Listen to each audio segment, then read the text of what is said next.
mas só para relembrar, são 5 dicas. E a gente começou com a primeira dica, que é conheça a doença e suas complicações, não foi assim? E aí eu tava comentando com vocês que a gente ia conversar sobre a DM1 e a DM2. Existem outros tipos de diabetes, mas estamos numa live e a gente precisa focar. E quando a gente fala em focar em diabetes, a gente fala na DM1 e na DM2, que são as duas mais comuns, mais importantes, mais frequentes, né? Então, diabetes mellitus tipo 1 e diabetes mellitus tipo 2. E aí, eu estava para mostrar a vocês aqui as imagens, deixa eu trazer aqui. Tchan, tchan, tchan. Agora sim, desativar comentários. Então, vamos prestar atenção aqui. Olha só. DM1, DM2. Eu coloquei aqui na imagem, a primeira coisa que aparece aí pra vocês lá embaixo é resistência à insulina. Eu tô considerando aqui DM2, porque é o público maior. A gente tem muito mais paciente DM2 do que DM1. Então, tô considerando aqui DM2. Já vou explicar pra gente relembrar a diferença para o DM1. Muito bem. O que é a resistência à insulina? Vamos relembrar o que acontece no indivíduo saudável quando ele se alimenta. Então, ele se alimenta, o alimento cai lá no estômago e esse alimento é transformado em glicose e essa glicose vai lá para o sangue, né? Qual é o objetivo dessa glicose para o sangue? Lá do sangue ela sai para os tecidos, para que a gente receba em forma de energia e a gente consiga falar, andar, comer, fazer tudo que a gente faz, tá bom? Então a glicose vai lá para o sangue, do sangue vai para os tecidos. Muito bem. O que acontece no paciente comum, então, a partir daí? Na verdade, o que é que o paciente faz para que isso aconteça? Lá no pâncreas, que é um órgão que a gente tem lá no pâncreas, existem as ilhotas de Langerhans. E dentro das ilhotas de Langerhans existem as células beta. Ok. Lá nas células beta são secretadas, são produzidas e secretadas, é produzida e secretada a insulina, que é um hormônio. O que é que essa insulina faz? Exatamente o finalzinho do que a gente conversou. Essa insulina vai lá dentro do vaso sanguíneo, pega a glicose e leva para os tecidos. Graças a Deus, porque aí quando essa glicose chega nos tecidos, ela chega em forma de energia e aí top, show, né? Agora as pessoas podem fazer o que elas têm que fazer. Então é isso que acontece no indivíduo normal. O que é que acontece no indivíduo não saudável, no indivíduo que é portador da diabetes mellitus tipo 2? Ele apresenta resistência à insulina. Como assim? As células beta do pâncreas produzem a insulina, a insulina ela é secretada na corrente sanguínea, só que essa insulina ela não consegue levar a glicose para os tecidos. Que isso é justamente a resistência à insulina. Imagina que o organismo é resistente à ação da insulina. O organismo não permite que a insulina faça o que ela tem que fazer. Não é assim? Consequentemente, se a insulina não consegue levar aquela glicose para os tecidos, o que é que acontece? A gente tem, olha aí embaixo, hiperglicemia, aumento da glicose no sangue. É o que a gente chama de hiperglicemia. Qual é a diferença aqui da DM2 para DM1? Na DM1, em vez de resistência à insulina, o que é que acontece? Esse paciente ele não produz insulina ou produz muito, muito pouco. Vamos imaginar que ele não produz, ele não secreta insulina. Tá? Então, se ele não tem insulina, claro, também não vai levar a glicose do sangue para os tecidos. Não tem quem leve, não tem insulina. Tá? Consequentemente, a consequência é a mesma. Então, essa hiperglicemia que vocês estão vendo aí embaixo é consequência tanto da DM1 como da DM2. No caso da DM1, porque o paciente não tem insulina. No caso da DM2, porque o paciente é resistente à insulina. Professora, meu pai tem DM2 e ele usa insulina, quer dizer que ele não tem. Ok, isso é o DM2 quando já está lá na frente, a doença mais avançada, aí às vezes o paciente chega a um momento que precisa fazer uso de insulina. É como se o organismo já tivesse tentado lançar tanto mão daquela insulina que é dele, que o órgão já fica exausto e já não consegue mais produzir, e aí ele precisa fazer insulina exógena, tá? Mas a princípio, no começo da doença, DM1 é o paciente que não secreta insulina, DM2 é o paciente que é resistente à insulina. Mas, gente, no frigir dos ovos, como a gente diz aqui, a consequência é a mesma, que é a hiperglicemia. E aí, naquele momento em que a gente conversava sobre isso, eu trouxe para vocês essa outra imagem, que era o quê, gente? Então, se houve hiperglicemia, consequentemente vai acontecer o quê? Uma coisa chamada glicosúria, que é o aumento da glicose na urina. Tipo, se aumentou no sangue, aumenta na urina também. Afinal de contas, a urina é formada a partir do sangue, não é assim? E se aumenta a glicose na urina, imagine que é como se essa urina ela fosse ficar mais, entre aspas, mais sólida, porque agora ela tem mais açúcar, né? Mais glicose. Então essa urina agora precisa trazer mais líquido para diluir essa glicose, para que ele possa urinar aquilo. Então, por isso ele apresenta uma coisa chamada, olha aí, poliúria, aumento da micção, né? Mais vontade de fazer xixi, mais urina. Consequentemente, ele desidrata. E quando eu passei isso pra vocês, eu lancei um spoiler aqui, não foi? Não sei se vocês lembram. Eu falei, gente, se o paciente desidrata, tem a ver com uma queixa que é muito comum do paciente diabético, cai demais em concurso, né? Paciente diabético comumente se queixa de xerostomia, que é um sintoma, né? Que é a sensação de boca seca, que muitas vezes está associada à diminuição do fluxo salivar. Não sempre. Às vezes você tem sensação de boca seca tendo, inclusive, muita saliva, né? Mas, comumente, essa sensação de boca seca ela é acompanhada da hipossalivação. Por que hipossalivação? Porque o paciente está desidratado. É muito óbvio, né? Se ele está desidratado, ele não tem a matéria-prima da saliva, que é a água, tá? Então, ele vai ter menor produção de saliva e, consequentemente, ele vai apresentar xerostomia. Então, agora, a gente já sabe por que nosso paciente diabético no consultório odontológico se queixa tanto de xerostomia, de boca seca, né? Bom, consequentemente, se ele está desidratando, vai haver uma concentração maior dos hemocomponentes, né? Dos componentes sanguíneos, vai ter uma hemoconcentração.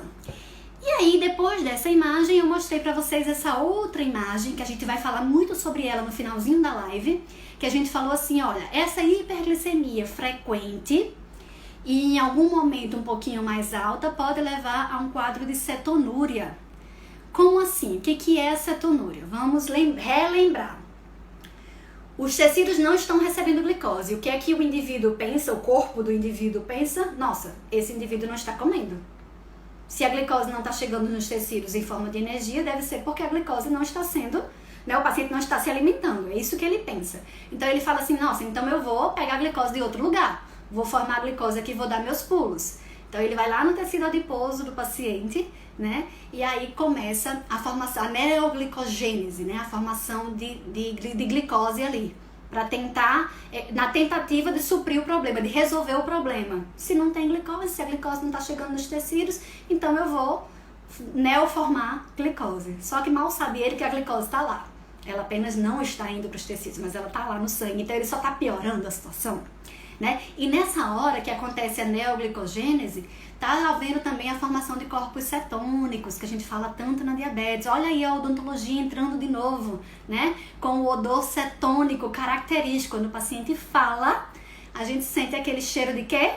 De maçã podre. É isso que fala na literatura, né? Então, bem característico, um cheiro bem forte.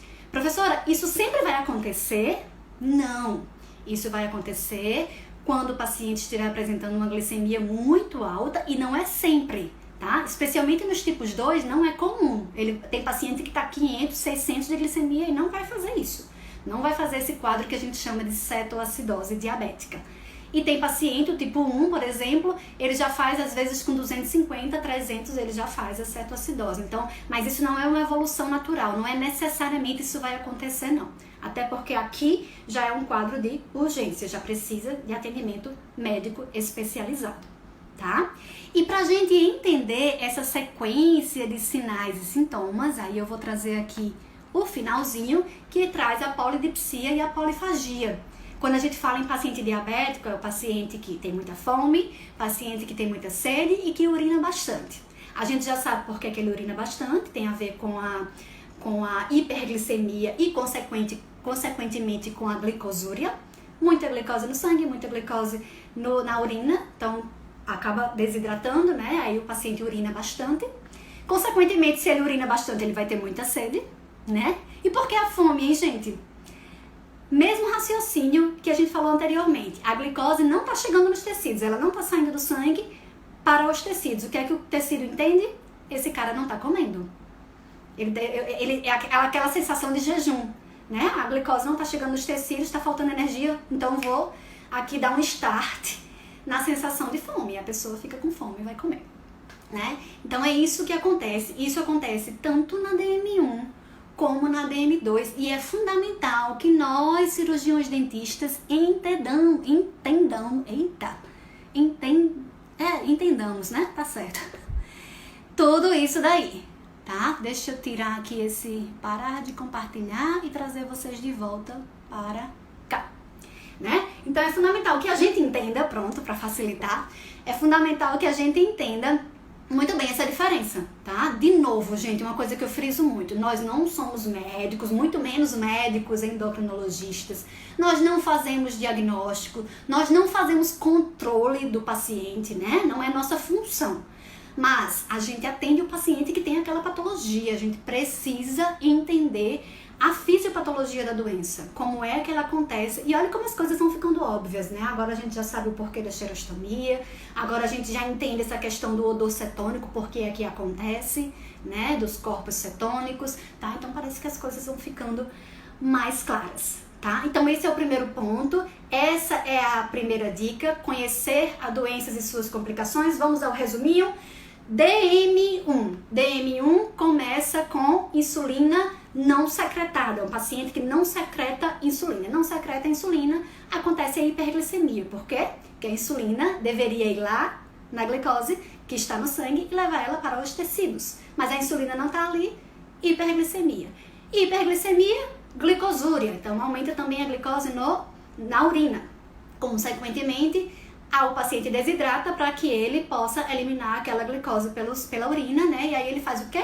Poliúria, né? Mais vontade de urinar. Muito bem. E também, claro, depois disso, o paciente faz polifagia, muita fome. Por quê? Porque a glicose não está chegando nos tecidos e aquele indivíduo entende como se não tivesse comido, né? Então ele tem fome e ele tem sede porque ele está desidratando. Sem contar que ele pode fazer um quadro de cetoacidose diabética, que é quando ele vai fazer a neoglicogênese, justamente porque a glicose não está chegando, então ele acaba tirando a glicose de outro lugar, então ele vai fazer a neoglicogênese e a cetoacidose pode acontecer. Diabetes tipo 1. Diabetes tipo 2, a sequência é toda igual, só muda que lá no início, em vez de redução da secreção de insulina ou simplesmente não haver secreção de insulina, em vez disso vai acontecer a resistência à insulina. O resto é tudo igual, claro que existem algumas diferenças, alguns detalhes, mas basicamente é tudo igual. Lembrando que a cetoacidose diabética é muito mais comum no paciente diabético tipo 1 e não precisa decorar, não precisa. Por que é que a cetoacidose diabética é muito mais comum no diabético tipo 1? Simplesmente, gente, porque ele não tem insulina. Se ele tivesse pelo menos um pouquinho, ele poderia baixar um pouquinho aquela glicose e evitar aquela cetoacidose, que é o que acontece no diabetes do tipo 2. Ele tem a resistência à insulina, mas a insulina está ali, então de alguma coisa ela ainda consegue agir e evitar o quadro de cetoacidose diabética. Percebeu que não precisa decorar? É entender. Muito bem, dica número 1 já foi, quem anotou, anotou, quem não anotou agora aguarda o replay, né, das partezinhas específicas. Dica 1. Dica 2, vamos lá para a dica 2. Tenha um glicosímetro no seu consultório. O que é o glicosímetro? Um equipamento, eu vou tirar vocês aqui de novo. Um equipamento que mede a glicose e que todos nós deveríamos ter no nosso consultório. É um equipamento assim, gente, pequenininho, simplesinho. Tem uns que são mais quadradinhos, outros mais compridinhos. Mas no final das contas, como é que ele funciona? O que é que a gente precisa para a gente ter o resultado da glicose? A gente precisa de uma gota de sangue periférica, que normalmente ela sai aí da polpa digital, né? Você precisa de uma fita. Essa fita tá bem aqui embaixo, ó, uma fita biosensora. Ela é descartável, tá? Você compra uma caixinha que vem várias fitinhas dessa. E você precisa do glicosímetro em si. E claro, você precisa de uma lanceta, alguma coisa para perfurar o dedo, claro, estéreo, né? Isso também é vendido. Você também encontra desde as mais simples até as mais complexas, tipo umas canetinhas que o paciente praticamente não sente nada. Você encosta no dedo, né? E aí, interessantíssimo que a gente tenha isso no consultório. Vejam aí as setinhas, então a setinha vermelha apontando para o sangue periférico, a setinha verde apontando para a fita biosensora e a setinha azul apontando para o próprio glicosímetro. É um equipamento simples, não é um equipamento caro, né? Claro que vai variar dependendo da marca, mas não é tipo comprar um laser, um ultrassom, não é isso, tá? Na verdade, acaba que as fitinhas, elas são mais, né? Acaba onerando mais ao longo do tempo do que o próprio glicosímetro, mas que vale muito a pena a gente ter no consultório. A gente já conversou em outros momentos sobre a glicemia, que é o exame que o glicosímetro faz. Então, só para relembrar, a glicemia é um exame que me diz quanto de glicose que o paciente tem no sangue naquele momento. É um exame pontual, lembram dessa informação? É um exame pontual, quanto de glicose que o paciente tem ali, naquele segundo. Então, se eu fizer uma glicemia de ontem, já não me serve mais. Para nós, para dentistas, não me serve mais. A gente precisa de uma glicemia imediatamente antes do atendimento. Por quê? Para eu saber se esse paciente está com a glicemia muito baixa, de repente entrando num quadro de hipoglicemia, que a gente vai conversar já já, ou se essa glicemia está muito alta, de repente até entrando num quadro de cetoacidose diabética, tá? Então, muito importante. Existe também, gente, a possibilidade, até quando eu estava aqui com a doutora Dinara, a gente comentou sobre isso, de alguns pacientes utilizarem isso daqui, ó. Essa imagem que vocês estão vendo aí é um braço, né, com um sensorzinho, e aí você pode, com o celular ou com um equipamento, aferir também a sua glicose, né, a sua glicemia, sem ter que furar. Então, aquele anterior, ele precisa que o paciente fure. Então, ele vai lá com a lancetazinha, fura a polpa do dedo, minha glicose agora tá 100. Agora tá 120. Toda vez que ele furar, ele vai ter um resultado. Nesse daí não precisa furar, o paciente coloca esse sensorzinho no braço e fica com ele, tá? Hoje em dia, inclusive, até para tomar banho, não tem problema. E aí, quando ele quer aferir, ele passa o equipamento na frente do sensor e ele tem ali a leitura de quanto de glicose que ele tem. Lembrando que essa glicose que é medida através desses equipamentos, chama equipamento de monitorização contínua. Essa glicose não é a glicose do sangue, não é a glicose que está dentro dos vasos, é a glicose intersticial, que está ali entre as células. Diferente do glicosímetro, né, que vai medir aquele sangue periférico, e diferente mais ainda daquele exame que é feito no laboratório, que você pode simplesmente colher lá no braço e ter o resultado, né? E aí vai dar também, sei lá, 100, 100 e tanto. Tem umas diferençazinhas entre esses três métodos, mas é uma diferença muito discreta. A literatura orienta que a gente pode considerar na hora de avaliar como uma coisa só, tá? Então, existe essa possibilidade. Se o seu paciente usa o equipamento de monitorização contínua, ele já mesmo vai dizer, não, doutora, não precisa furar não, eu já uso. Imagina se a gente não sabe o que é isso, né? Como assim? Você atende o paciente diabético e não sabe nem que equipamento é esse, né? Então, a gente precisa saber, né? O mais conhecido é o Libre. L-I-B-E-R, B de bola, E-R-E, Libre. E aí, a gente vai pedir, ele mesmo verifica, ele passa lá o celular dele ou o equipamento dele e ele te diz quanto tá. Sabe qual é a grande vantagem desse equipamento? É que ele diz pra você se a glicemia do paciente tá subindo ou se tá descendo. Vou dar um exemplo. Imagina que o paciente tá com glicemia de 75. A glicemia de 75 eu posso me preocupar, porque eu posso achar que tá baixando, né? Tá chegando no 70, que já é indicativo de hipoglicemia, o paciente já pode passar mal, né? Já tá baixando mais e mais. Só que se ele tiver com 75, mas a setinha tiver pra cima, tá me mostrando que na verdade tá baixo, mas tá subindo. Provavelmente porque o paciente se alimentou há 30 minutos, há 40 minutos e ainda a glicose ainda está subindo, né? Então tá 75, mas daqui a pouco vai estar 85, daqui a pouco vai estar 95, tá? Ou então eu verifiquei lá, ele passou lá o equipamento e ele verificou que tá 90. Poxa, 90 já tá bem razoável, mas a setinha tá para baixo. Então tá baixando. Aí você vai conversar com pacientes. Que hora você se alimentou? Faz umas 2h30 para 3 horas. Vamos comer uma coisinha antes de fazer o atendimento? Para essa glicose voltar a subir um pouquinho pra gente fazer com mais segurança? Percebeu? Então, quando a gente tem só o glicosímetro, quando o paciente não usa esses equipamentos de monitorização contínua, a gente fica um pouquinho mais limitado. Deixa eu voltar aqui para vocês. Parar de compartilhar. A gente fica um pouquinho mais limitado, não é nem limitada a palavra, a gente precisa se preocupar mais na anamnese, nas perguntas que a gente vai fazer. Então, se eu fui lá, furei o dedo do paciente e deu 75, eu não sei se está subindo ou se está descendo. Aí eu vou conversar. Vamos lá, seu José, que horas o senhor se alimentou hoje pela manhã? Aí às vezes é um paciente que vem do interior, né? Que saiu às 3 horas da manhã no carro da prefeitura para ser atendido no hospital por você, no ambulatório de odontologia ou até no seu consultório. Então ele nem comeu, porque ninguém come às 3 horas da manhã, né? E aí chegou aqui na cidade, foi tudo correndo e acabou não comendo. Então ele tá lá no teu consultório às 10 horas da manhã, sendo que ele comeu ontem à noite, né? Ou mesmo comeu às 4 da manhã. Então assim, ele vai fazer um quadro de hipoglicemia se já não fez. Importante, né? Se já não fez, não. Se for ontem à noite, ele já fez, né? Se for agora recente, de 3, 4 horas, ele pode estar fazendo um quadro de hipoglicemia. Agora, se ele diz assim, não, eu me alimentei faz 2 horas, eu me alimentei faz 1 hora, então aguarda um pouquinho e afere de novo, só para ter certeza que está subindo ou que está descendo. E aí, o ruim é esse fura-fura, né? Fura a primeira vez, fura a segunda vez, mas se tiver baixinho, tiver abaixo de 90, é bom fazer de novo o exame só para ter certeza se está descendo ou se está subindo, para saber se você orienta uma alimentação prévia ao atendimento ou não. Tá bom?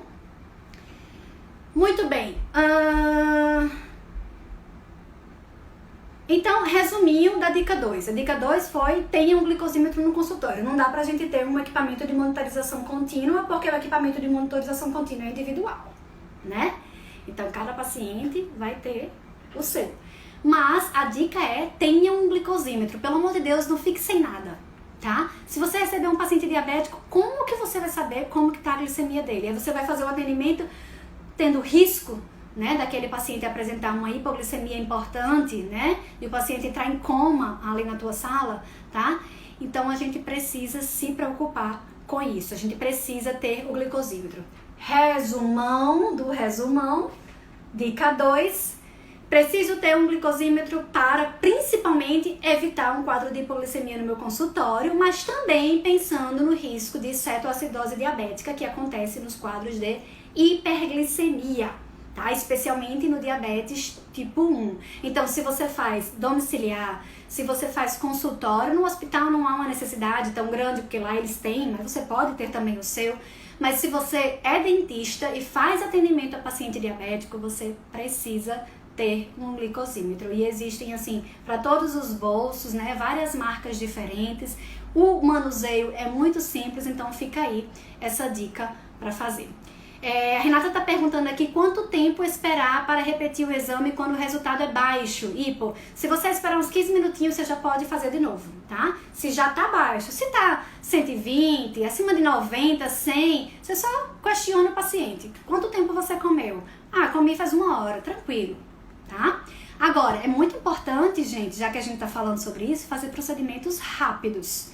Porque o tempo vai passando e em 1 hora essa glicemia vai baixar. Mesmo que ela estava aumentando antes, em algum momento ela vai começar a baixar, tá? Então, se organiza para o paciente ser atendido no horário, se organiza para ele ser atendido de procedimentos mais curtos, tá? Dá uma quebradinha, né, dos teus procedimentos para você atender com procedimentos mais curtos. Ok? Essa é então a dica 2. Vou entrar agora na dica 3. A dica 3 também é uma revisão do que a gente já viu, tá? A dica 3 é assim: saiba interpretar os resultados de glicemia e de hemoglobina glicada. Já falamos sobre isso, não é? Vamos relembrar? Glicemia, até comentei há pouco tempo aqui, é um exame pontual. Ele não me diz se meu paciente está com a diabetes compensada ou não. A glicemia só me diz quanto de glicose que o paciente tem no sangue naquela hora. É mais com o objetivo, de novo, de evitar uma hipoglicemia, um quadro de hipoglicemia, ou de evitar um quadro de cetoacidose diabética, quer dizer, aquela glicose aumentada que pode levar o paciente, inclusive, a óbito, tá? Que precisa de atendimento médico com urgência. Muitas vezes o paciente vai direto para uma UTI, tá? Então, esse exame de glicemia a gente faz no nosso consultório. De preferência. Ah, não tenho como, trabalho num lugar que é inviável, tal. Então, pelo menos aquele paciente precisa fazer o exame imediatamente antes de ir para consulta, né? Ele pode passar no laboratório, o resultado sai rapidinho e ele já leva, pelo menos para você ter uma ideia, tá? E é muito importante que esses pacientes sejam orientados a se alimentar antes da consulta, né, antes do procedimento, e fazer uso das medicações do mesmo jeito que sempre foi previsto, né, que foi orientação médica, a menos que o próprio médico faça alguma alteração nessa posologia ou nessas medicações, certo? Então essa é a glicemia. E a hemoglobina glicada? A hemoglobina glicada, essa sim. A hemoglobina glicada, ela me dá uma média das últimas glicemias. Então, uma glicemia dos últimos 3 meses, né? Então, quanto que o paciente tinha de glicemia nos últimos 3 meses? A média é a hemoglobina glicada, sendo que ela considera mais as últimas glicemias. Quanto mais próximo do dia da coleta do exame, melhor, né? Ou mais fidedigno esse resultado, tá? Então, se eu tenho, por exemplo, uma hemoglobina glicada compensada, vamos dizer, o paciente está com 5,5, está compensado, então provavelmente nos últimos 3 meses, especialmente no último mês, a glicemia dele estava se mantendo dentro do padrão, tá? Tanto a de jejum, após prandial e também a que é feita, né, em um momento aleatório, ao acaso. Tá? Então a hemoglobina glicada é isso, a hemoglobina glicada é uma média, ela sim me diz se o paciente está compensado ou não. Então não adianta a gente querer dizer que o paciente está compensado com o resultado de glicemia. Não existe isso. O médico, ele pode sim considerar várias glicemias para entender se o paciente está compensado ou não. Mas uma glicemia, aquela glicemia que o paciente está ali no seu consultório fazendo, aquela ali não te diz, tá? É muito comum, gente. Professora, tô com um paciente na minha cadeira com uma glicemia que tá, sei lá, já pós-prandial, tá de 110 aqui. Ah, que ótimo, ele tá compensado, né, professora?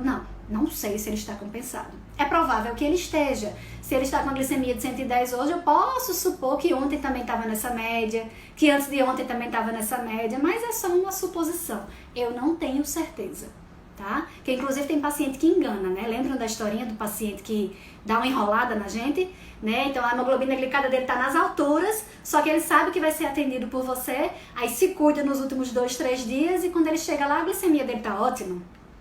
Mas se você for pegar a glicada, minha amiga, aí ó, vai mostrar lá que o paciente ele não estava fazendo as coisas direitinho, tá? Que a hemoglobina, ou então, às vezes até ele tá fazendo direitinho, mas existe um fator externo que tá atrapalhando, né? Como uma infecção, por exemplo, que não tá permitindo que ele tenha a diabetes compensada, porque tem muito isso, né? Às vezes o paciente não consegue compensar, o médico não consegue ali, porque existe um quadro de infecção presente, como por exemplo, ó, odontologia linda entrando, a periodontite.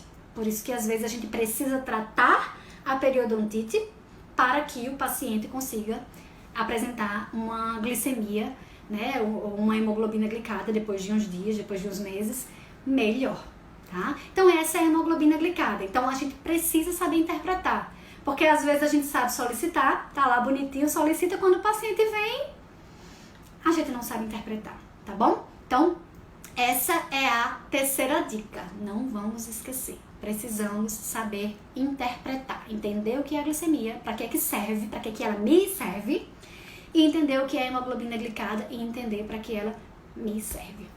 Belezinha? Lembrando que a hemoglobina glicada é um exame que faz no laboratório. Já existe, aqui no Brasil não é muito difundido, um equipamentozinho como o glicosímetro semelhante, para verificar a hemoglobina glicada, mas isso ainda não é uma realidade tão grande aqui para o nosso país, tá bom?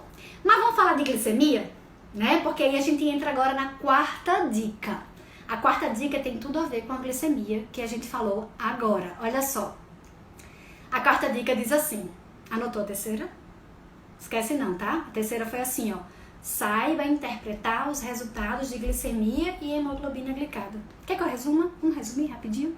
Glicemia, se for baixa, risco, se a glicemia está muito baixa, o paciente pode estar já entrando no quadro de hipoglicemia ou entrando ou já entrou, né? Um quadro de hipoglicemia, e aí pode ser uma situação de urgência, eu preciso saber como prevenir e o que fazer, já vou falar sobre isso nessas situações. E hiperglicemia, cetoacidose. E O paciente com a hemoglobina glicada alterada para mais significa que o paciente não está compensado, vou me preocupar com cicatrização. Na verdade, os artigos hoje eles trazem muito a ideia de que assim, o paciente cicatriza, o paciente fica bem, mas essa cicatrização demora um pouquinho mais. Um ou outro paciente pode até apresentar um quadro infeccioso, né? Mas o importante é a gente entender que a gente tem muita coisa que a gente pode fazer para evitar esse quadro de infecção. Bom, terceira dica foi.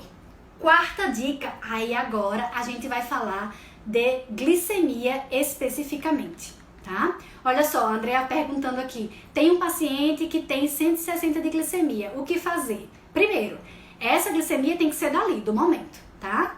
Lembrando, não adianta ele chegar no seu consultório na segunda-feira pela manhã com um exame de glicemia dando 160 na sexta-feira anterior. Você não tem que fazer nada porque ele não lhe diz nada, né? Mas vamos entender que ele fez a glicemia no consultório, você fez lá, Andréia, e deu 160. Então eu já sei que não há um risco aumentado para hipo, né? Provavelmente ele se alimentou recente, tá tranquilo, dá para você fazer seu procedimento lá de meia hora, de 40 minutos.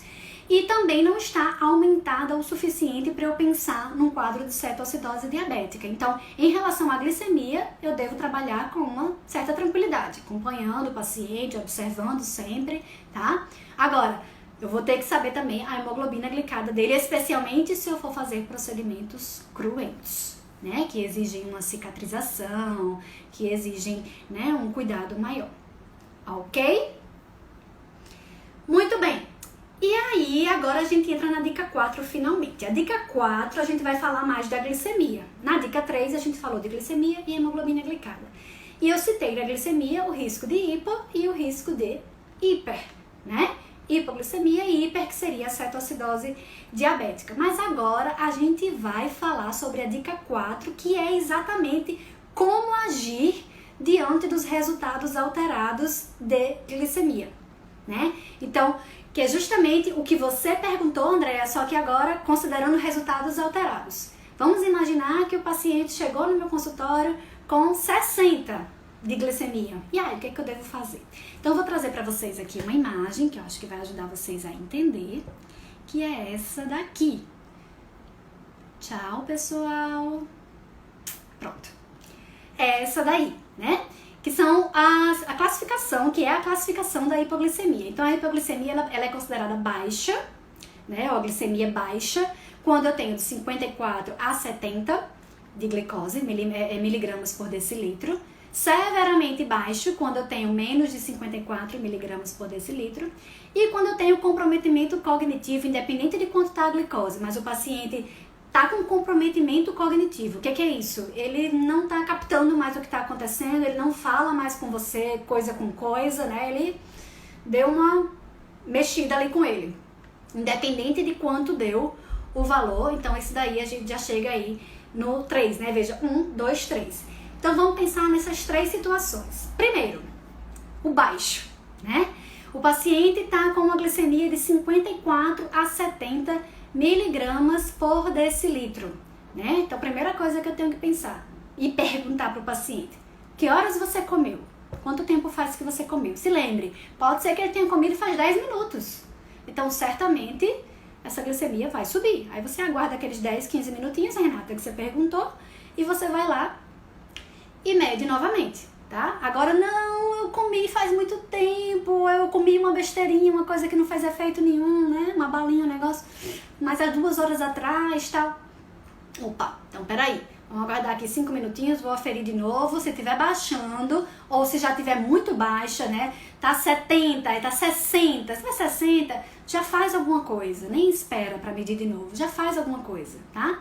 Então, entre 54 e 70, se você conversou com o paciente, entendeu que faz tempo que ele comeu e você suspeita que está baixando, então a gente precisa fazer, né, de acordo com a nutricionista, né, com o pessoal da nutrição, da terapia nutricional, você precisa fazer 15 gramas de carboidrato. O que é 15 gramas de carboidrato? Porque a gente não é da área, a gente não sabe, né? Pensando no que a gente tem ali, né, na realidade. O que significa 15 gramas de carboidrato? Então, a sugestão é um copo de 200 ml de suco de laranja, que você certamente não vai ter no seu consultório, né? Quem faz domiciliar pode até ser uma coisa mais viável, tá? Um copo de 200 ml de suco de laranja ou um refrigerante, por incrível que pareça, um refrigerante que não seja diet, né, para que entre açúcar no sangue, ou uma colher de mel, ou uma colher de sopa de açúcar. Esse açúcar pode ser diluído em água, então esse é mais fácil. No consultório é importante que você tenha, portanto, açúcar, coisa simples. Uma colher de açúcar, coloca num copo, meio copo de água e o paciente vai tomar aquilo dali. O paciente está consciente, gente. Lembre que ele não está lá no estágio 3, ele não está com comprometimento cognitivo, tá? Então ele consegue tomar, tá? Muito bem. Agora, baixou de 54, né? Já tá aqui embaixo no azulzinho, ó. Baixou de 54 miligramas por decilitro, aí eu já tenho que dar 30 gramas de carboidrato. É o dobro de tudo que eu falei aqui. 2 copos de suco de 200 ml, né? Ou 2 latinhas de refrigerante, ou uma colher de mel, uma colher de sopa de mel, não, 2, né? Uma se for 54 a 70, agora 2, ou 2 colheres de sopa de açúcar. Então, gente, já dica importantíssima, tem açúcar na sua clínica, você precisa ter. Tá certo? A menos que você esteja mais organizado. Se você tiver, tem aqueles sachês, né, próprios, ou o glucagon, mas o glucagon a gente faz mais no paciente inconsciente, o paciente quando está entrando no quadro de inconsciência, mas você não precisa ter no seu consultório. Você vai chamar o serviço de urgência móvel e enquanto isso, se o paciente ainda está consciente, você faz tudo isso que eu falei, tá? Lembrando que você tem que ter o glicosímetro para saber em qual estágio ele tá. Então, entre 54 e 70, 15 gramas de carboidrato. Abaixo de 54, 30 gramas de carboidrato. E já observa o paciente. Provavelmente depois de 15 minutos já vai estar subindo um pouquinho e ele pode fazer uma refeição depois disso.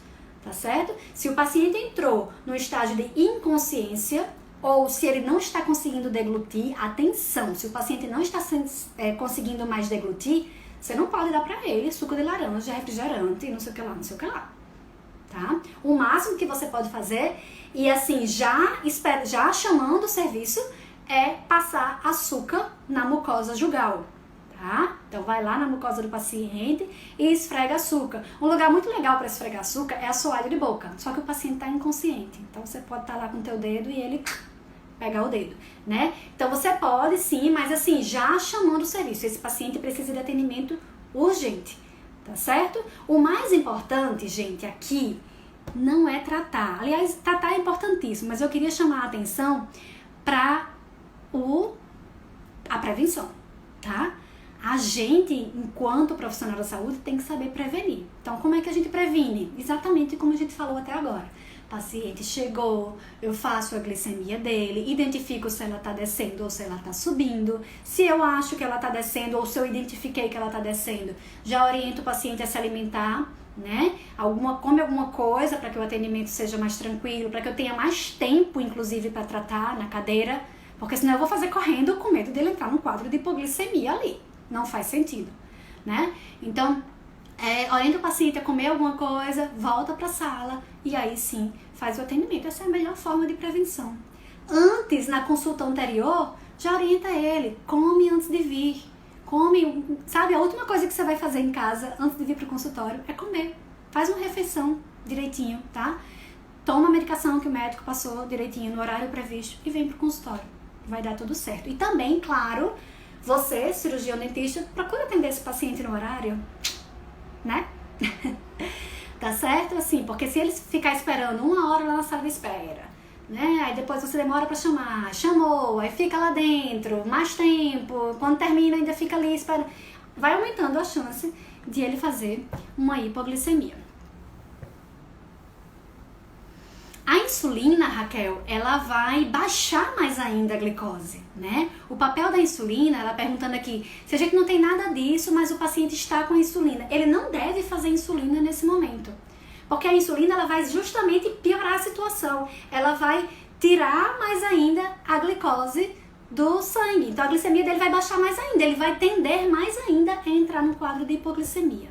O que a gente pode fazer é o glucagon, que é um hormônio que faz exatamente o contrário da insulina. O glucagon, ele permite que aumente a glicose. né, que aumente a glicemia. Então, numa situação dessa, né, muitos pacientes, inclusive, já sabem, já tem na bolsa, já faz fácil, é uma possibilidade também. E certamente, quando o serviço de urgência chegar, certamente vai ser a primeira coisa que eles vão fazer, tá certo? Aí tem o outro lado da moeda, né? Então, a gente falou aqui sobre a hipo. Só relembrando, estamos na quarta dica. A quarta dica é saiba como agir diante de resultados alterados. Então, na hipo a gente já sabe inclusive como prevenir e o que tem que fazer em cada um dos estágios. E na hiper? Na hiper, quando o paciente faz a cetoacidose diabética, lembrando que não é comum na diabetes tipo 2, é mais comum na tipo 1, você já sabe por quê. Por que é mais comum na DM1? Porque na DM1 o paciente não tem insulina, não tem. Então vai aumentando a quantidade de glicose mais facilmente no sangue. O diabético tipo 2 ainda tem uma insulinazinha ali, então reduz a chance de fazer cetoacidose. Inclusive o tipo 1 às vezes faz cetoacidose com um valor baixo de glicemia, baixo comparando com o tipo 2. Ele faz às vezes uma cetoacidose com 200, 200 e pouco, 300. Normalmente no tipo 2 a gente vai encontrar a cetoacidose em valores mais altos, mas pode acontecer mais baixo também. O que é a cetoacidose diabética? Tenha em mente que a cetoacidose diabética tem a ver com hiper. Então, se tem a ver com hiper, na cetoacidose diabética eu já vou ter todas aquelas características que a gente viu lá no início, quando a gente estava falando de DM1 e DM2, as diferenças. Então, eu já sei que o paciente vai estar com poliúria, polifagia, polidipsia, né? Então, fome, urinando bastante, muita sede, desidratado, né? Então, assim, são todas as características da hiperglicemia que a gente já conhece, mais algumas outras coisas. A cetoacidose diabética é muito grave, tá? É uma complicação grave que deve ser tratada em ambiente hospitalar. E além de tudo isso que eu falei, né? O paciente pode vomitar, deixa eu tirar aqui os...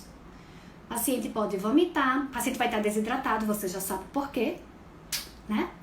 Hálito cetônico, você também já sabe por quê, né? Dores abdominais, respiração de Kussmaul. Essa respiração é uma respiração bem característica da cetoacidose, pode estar presente em outras patologias também, mas a gente sempre quando vê, pensa na cetoacidose diabética, uma respiração bem rápida, uma inspiração rápida, uma expiração rápida. E pode apresentar também uma diminuição do nível de consciência, assim como acontece na hipo, tá? Então, cetoacidose é muito grave. E olha só, a cetoacidose diabética, ela pode ser desencadeada por vários fatores e um deles é justamente a infecção. Olha só, gente, olha só, teu paciente tá na tua cadeira com a baita de uma infecção, que pode ser uma doença periodontal severa, pode ser um abscesso, né? Às vezes é uma coisa que tá ali há um tempão, né? E aquilo dali pode estar desencadeando um quadro de cetoacidose diabética, tá? Então, assim, a importância do cirurgião dentista, a gente não pode esquecer disso. Deixa eu tirar aqui de novo, porque eu gosto de ver vocês aqui nas letrinhas. A gente não pode esquecer disso, tá certo? Então, não só infecção, mas doenças, traumas, acidentes vasculares, AVC isquêmico, AVC hemorrágico, doenças cardiovasculares, tudo isso, né? Infarto do miocárdio, tudo isso pode desencadear a cetoacidose diabética. E a cetoacidose diabética, apesar de a gente falar muito em glicemia, glicemia alta, glicemia alta, glicemia alta, mas a literatura mostra que tem uma certa relação com a hemoglobina alta também. Porque assim, se você tem um paciente com hemoglobina alta, é porque ele vem evoluindo com glicemias altas, correto? Então, em algum momento, ele pode vir a desencadear a cetoacidose diabética, tá? E já comentei várias vezes aqui, mas vou relembrar a vocês, a cetoacidose diabética é mais comum na DM1. Às vezes, aliás, muitas vezes na hora do diagnóstico. Paciente DM1, pequenininho, 6 anos de idade, né? Começa a apresentar essas características todas que a gente mostrou aqui de cetoacidose, pai e a mãe levam para o hospital. Quando chega lá, que fazem a glicemia do menino tá 500 e tanto, né? Ou 200 e tanto, 300, né? Então já é um quadro de cetoacidose, ali mesmo ele já recebe o diagnóstico, ali mesmo ele já recebe todas as orientações. Então é muito comum que na hora do diagnóstico, o paciente DM1 já esteja apresentando cetoacidose diabética. A literatura diz que às vezes até mais de 60% dos casos, em alguns estudos, de DM1, na hora do diagnóstico, o paciente já está apresentando cetoacidose diabética, tá? Também é uma causa comum de morte, né, de pacientes, de crianças e adolescentes, hoje menos, mas já foi muito, né, muitas mortes abaixo de 24 anos, porque DM1 é uma doença realmente, né, da criança, que surge na infância, na adolescência, e claro, esse paciente ele vai crescer, né, vai ficar adulto, idoso, mas esses quadros a gente vê comumente abaixo dos 24 anos. E aí o que a gente faz, hein, gente? Tá lá o paciente, chegou no teu consultório, às vezes nem é você que vai atender o paciente, né, mas ele tá lá na sala de espera e chamam logo você, né, assim que acontece. Na clínica o pessoal ainda não tá manjando disso, não estuda isso ainda, tá achando outras coisas. Aí chama a doutora Carisa que ela estudou, fez o curso lá, entendeu, assiste as lives, tudinho. Chama ela que tem uma paciente passando mal aqui. Aí Carisa chega e o paciente tá vomitando, né, com a respiração tá bem característica da cetoacidose diabética. Aí Carisa, claro, tem um glicosímetro na salinha dela já atrás, já afere, já identifica que a glicose dela está altíssima, né? Opa, chama o pronto-socorro. Essa paciente tem que receber cuidados médicos imediatamente. E o que é que Carisa e a equipe dela vai fazer até a hora dessa equipe chegar? Principalmente, cuidar para que esse paciente se mantenha respirando. Ou seja, manter as vias aéreas pérvias. Cuidado para não broncoaspirar o vômito, então manter o paciente numa posição que o vômito, né, saia de fato, tá? Então manter as vias aéreas pérvias, orientar o paciente a tentar respirar, tá? Até que o serviço de urgência chegue. E nessa hora que você comunica ao serviço de urgência, você já diz, ele tá com respiração de Kussmaul, é um paciente diabético do tipo 1, é um paciente que eu verifiquei aqui a glicose tá em 300 e tanto, a mãe dele tá dizendo aqui que ele já fez isso outras vezes, ou enfim, certo? Então, já avisa que é pra eles já virem preparados. Quando vierem, certamente já vai levar pro pronto-socorro, tá bom? No caso do paciente estar com glicemia alta e com sinais de cetoacidose, seria interessante hidratar e usar a insulina no DM2, né? Bom, tem paciente de DM2 que ele ainda não é insulino dependente, né? Então, assim, muitas vezes ele nem tem insulina, tá? Ele né? Se esse paciente tiver orientação médica para na hora que está apresentando determinado sintoma, ele usar tanto uma posologia X, da insulina do tipo X, sim, ele pode usar, desde que haja orientação médica prévia. Não é algo que nós, cirurgiões dentistas, podemos fazer, tipo de ter insulina no consultório, e se nosso paciente está com um quadro de cetoacidose, a gente vai lá e faz. A gente não pode, até porque o diagnóstico de cetoacidose diabética não é nosso. A gente vai suspeitar, né, vai dizer lá no telefone, olha, provavelmente é um quadro de cetoacidose diabética, mas quem vai fazer o diagnóstico final são eles, tá certo? Então, a orientação é permitir que o paciente se mantenha respirando e chamar o serviço de urgência o mais rápido possível, mesmo para DM1, tá certo? Para DM1 a mesma coisa, o paciente só vai fazer insulina se ele tiver recebido a orientação do médico de fazer insulina do tipo tal, posologia tal, na hora em que acontecer tal sintoma. Porque o paciente diabético, ele é orientado dessa forma, ele é cheio de orientaçãozinha. Se você sentir isso, aferir a glicose, der isso, você faz isso. Se der acima de tanto, você faz aquilo. Mas ele só vai fazer se ele tiver essa orientação, tá? Não pode ser uma coisa que parta da gente. A gente não tem essa capacidade de identificar qual insulina deve ser feita, a posologia que deve ser feita, né? Mesmo que a gente tivesse, o paciente não é nosso, a gente não acompanha, a gente não conhece o paciente. Então, esse paciente ele precisa realmente de cuidados médicos, então não hesite, entre em contato. Lembrando que quando você liga, não sei se vocês aqui já tiveram essa oportunidade, quando você liga para um serviço de urgência, não é simplesmente, tá acontecendo isso e vem aí e pronto. Ele vai ficar com você no telefone, né? Então, se você conseguir dar mais informações para essa pessoa, esse médico que está lá do outro lado, melhor. Se você tiver no seu consultório um esteto e um tensiômetro, né? O esfigmo. Se você tiver no seu consultório o glicosímetro, se você souber aferir o pulso do paciente, você vai lá dizendo. O médico vai dizer, você consegue aferir o pulso? Consegui, deu tanto. Você consegue ver qual é a frequência respiratória? Deu tanto. Né? Por isso que a gente tem que saber essas coisas, tá? Então o diagnóstico não é nosso, mas a gente vai fornecer todas as informações que a equipe precisar enquanto o serviço está vindo. E se esse médico te der alguma orientação, alguma prescrição, alguma coisa que você possa fazer, sim, você faz. É uma prescrição. Essas prescrições, elas são todas gravadas, né? Então não tem papel, é uma prescrição por telefone, mas é permitido por lei, tá? Ok? Então, resumindo, Dica 4, me empolguei na dica 4, quase que eu não termino. Dica 4, saiba como agir diante de resultados alterados. Então, como agir na hipo, como agir na hiper.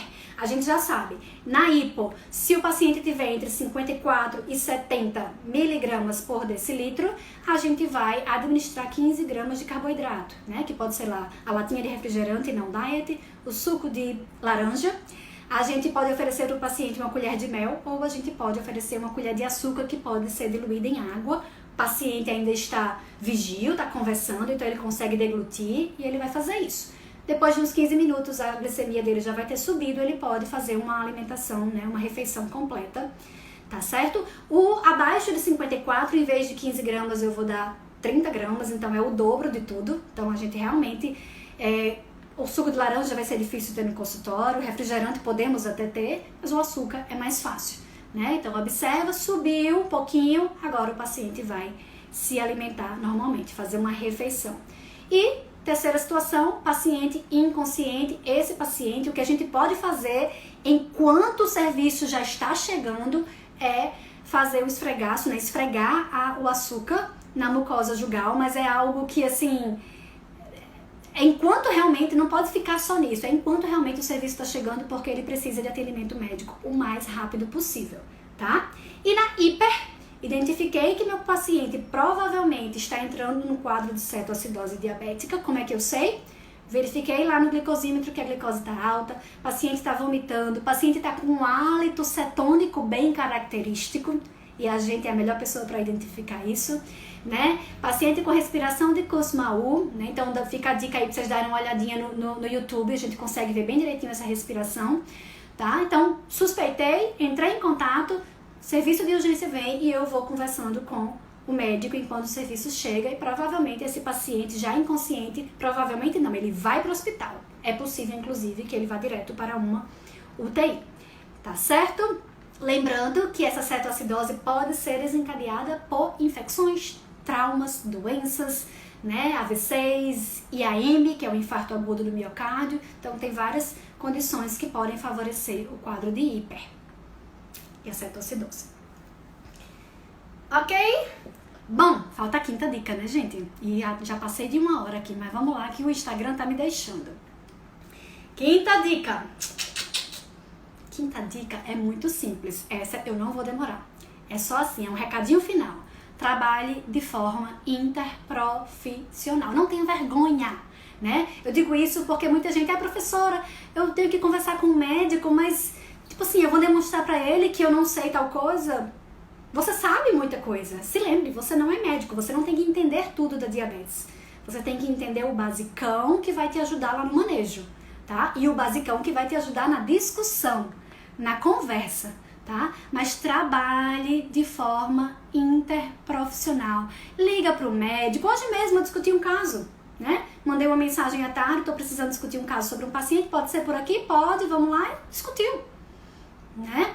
Ele deu a opinião dele, eu dei a minha e a gente chegou num consenso, tá? Mas é muito importante, não trabalhe sozinho.